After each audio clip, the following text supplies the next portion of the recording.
Hey, everybody, this is Chuck. We are in episode 10 of the series, I Don't Want to Wait 48 Years to Know What You Know.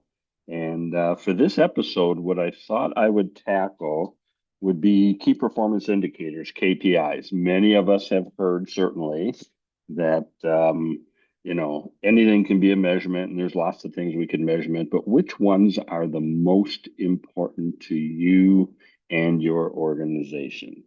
Okay. As an example, when I think of a car, I think as the most important ones are the gas gauge, the engine temperature, probably the speedometer, the speed I'm going at the same time. The other ones are important, but those three are the most important because I don't want to run out of gas. I don't want to overheat the engine, which could damage the car. Certainly don't want to be stopped for speeding. So which ones are the most important here?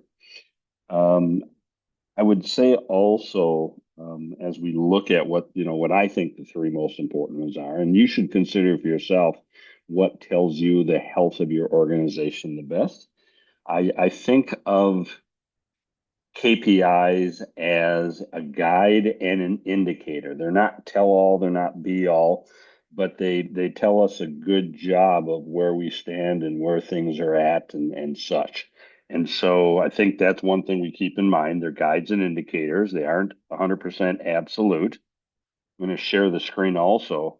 I think when we think of measurements, we also should be thinking about three things. There's really three types of measurements here. So let me capture it on the screen here.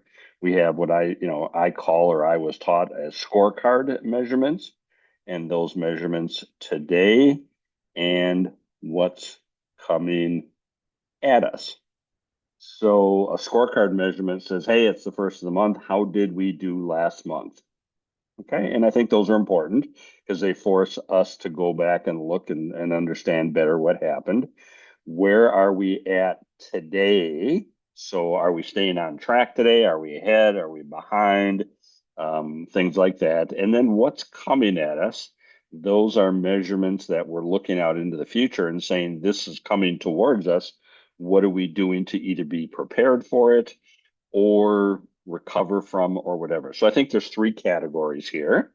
And if I had to give you my three measurements, I would look at it and say, are we making money? Okay.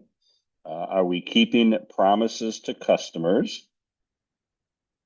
And thirdly, are we doing new things? There's certainly lots of measurements, but I like these three because they could be any part of the company.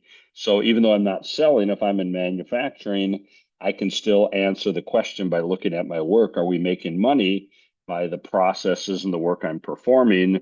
Is it adding value? And are managing my costs so we can be profitable? So every department can connect to making money. Am I keeping my promises? Could be on time in full. It could be, am I meeting my commitments to coworkers when we have meetings or I commit to getting projects done?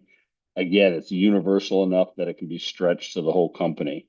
And then are we doing new things to secure our future? Are we reinvesting in ourselves to grow the company?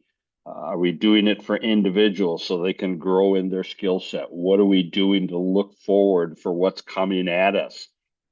AI as an example. What are we doing to get people ready for AI? I know we don't know where it's going to end up, but we still know we're going to have something we have to do. So there probably should be a metric. If we looked at this whole thing as a matrix, we should have something going on for AI in this corner down here, new things as an example, whatever they are for any department. So keep it simple when we start looking at metrics and key performance indicators. And again, to me, I like these three because they're broad enough to cover the whole company and they're relevant to everybody. And then, as I mentioned, I think as well there should be all these aspects to it too. So did we make money last month? Where are we at today? Are we on track for revenue? And then what's coming at us? Do we have enough business booked? Promises, on time in full. How many commitments I met to people internally? Did I meet all my meeting requests that I needed to, et cetera? Am I overbooked today or not on promises? And what does it look like I'm going to have to commit to in the future? And the same thing too. Did I learn last month on new things or start new things? Am I spending some time today working on tomorrow's as well as what's coming at us that I need to be prepared for? Because if I'm not prepared for my future, then it's going to make it much more difficult for us to be around as a business. So I think, like I said, keep it simple, keep it relevant, keep it broad enough so that it reaches everybody and it's understandable and connectable for everybody. And catch the three aspects, and we should be good.